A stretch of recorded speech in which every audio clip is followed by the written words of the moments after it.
Happy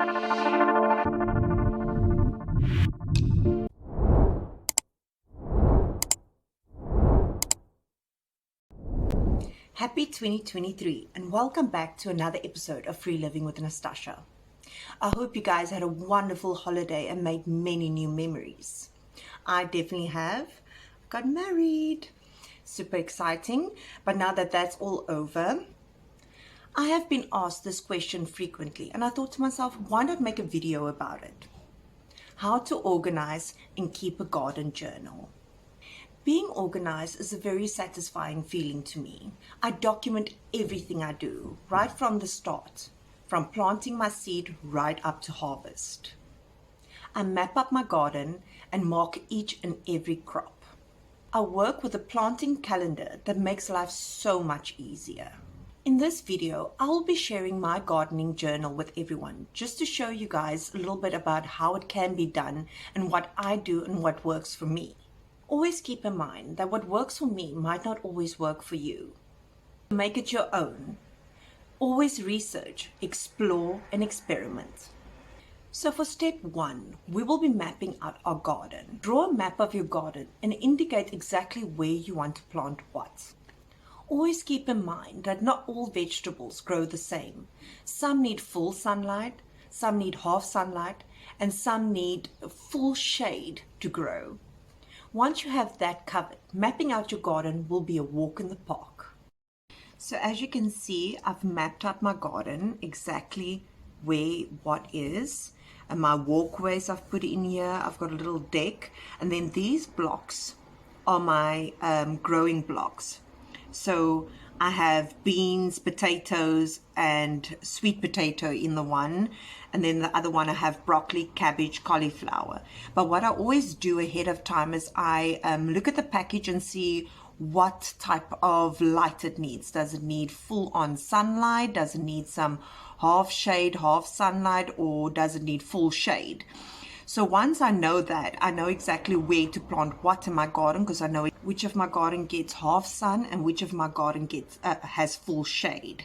So once you have that mapped out, you know exactly, okay, there I can plant my potatoes, there I can plant my cabbage, there I can plant my broccoli, and it will make it so much easier, and you know you will always have successful crops.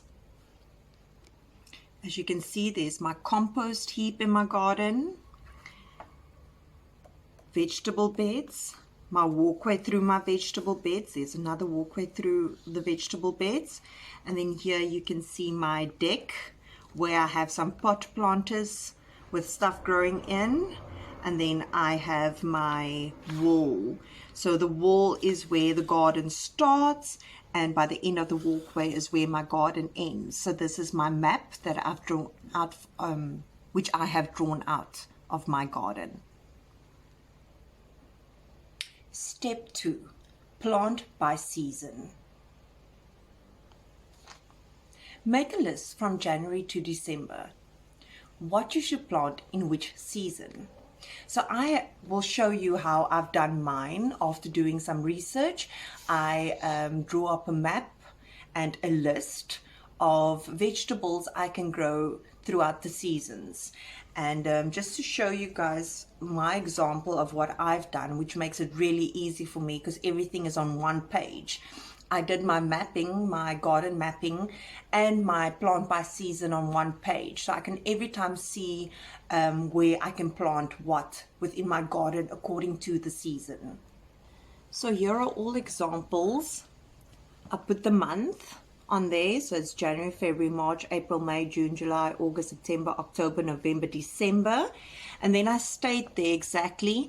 So your beans, your bush beans, your climbing beans, your broccoli, your Brussels sprouts, cabbage, carrots, cauliflower, lettuce, potatoes are all okay to plant within the season, the summer season of January. Then you get your February, which is your bush beans, your Brussels sprouts, your cabbage, your carrots, your celery, your lettuce, your potatoes, and so the list goes on.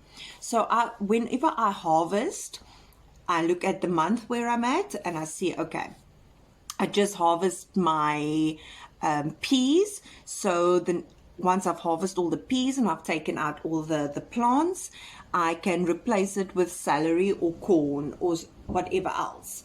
I hope I'm explaining this to you guys right. But yeah, so you know exactly what to plant which month of the year. So it's not that you have to go do research every single time. You have this all set out for yourself, and it makes your life so much easier. So now that you have your garden mapped out and you know exactly what to plant in which season, you can start planting immediately. This is where you start documenting your growth. Once you start planting, document everything right from the moment you put that seed in the soil right up to harvest. Every plant has a growing phase. Some grow as fast as 30 to 35 days from planting the seed up to harvest. Others can take up to 4 to 5 months. Write down the date you plant what seeds and make sure that you schedule everything according to seasons. When planting your seedling, write down the date you planted it. Look at how many months, weeks, days it takes for harvest, and write that time and date next to your planting date. So when you have that two dates next to each other, you can see exactly when it is time to harvest. Because there's nothing worse than planting all these beautiful vegetables but not knowing when harvest time is. Then you either harvest too early or too late.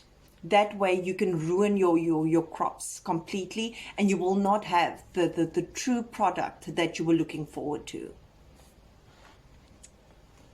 Take pictures of your growth and even small videos. Document everything and keep it in a file. It will only show you your growth from the beginning to the end. I just wanted to show you guys how I keep track of my crops within my garden. So as you can see, I write down exactly what I planted when I see the first growth within my crops, and then right up to the harvest. So this one shows me it is 75 to 80 days before harvest. The radish takes 25 to 35 days up to harvest. Your onions take 180 to 220 days before you can harvest. So just to give you guys a little bit more of an idea, step 4, document, document, document. Weigh every harvest and also document exactly what you do with your harvest, whether it be bottled, frozen, doesn't matter what you do with your harvest thereafter. Document it, and a year from now go look back at it, see what you did with your harvest, how much did your first harvest weigh, and it will just give you some sense of, you know, I'm growing in this, I'm becoming a pro, and it just gives you satisfaction. I must admit, I love watching my growth. I love documenting everything and going back and looking at it and thinking to myself, wow, look how much I've grown since my first harvest or my first seedlings. And do you freeze your harvest? Do you use the soil to pot method? Do you bottle your harvest? It's all up to you. But share with me what you do with your harvest. I would love to see what creative ideas you guys come up with. I'm definitely not one of those people that do anything with my harvest. I use the soil to pot method. So I pull out of the soil, wash it off, and it goes straight to the pot, because I love fresh vegetables. It's my absolute favorite, and I love cooking with fresh vegetables. So I use that method, but I would love to see people that preserve it, maybe bottle it, or how do you freeze it? Do you first peel your vegetables, chop it up and freeze it? Do you freeze it just as is? Yeah, so I would love to see other people's methods of preserving their harvest. And last but not least, number 5, remember to rotate your crops. Once you have harvested your crops, do not plant the same vegetable in the same soil. Always rotate your crops. By rotating crops, you preserve the nutrients within the soil. And that's it. That's how you organize your garden. Well, that's how I organize my garden. Can't speak for everybody, just sharing what works for me, as usual. I hope that you found this video helpful. Please don't forget to like and subscribe. Share with friends and family to help them out on their journey to self-reliance. If you would like to see more of my videos, click the bell icon so that you can get notifications on all my new content. Start your self-reliance journey today. See you next time and happy journaling.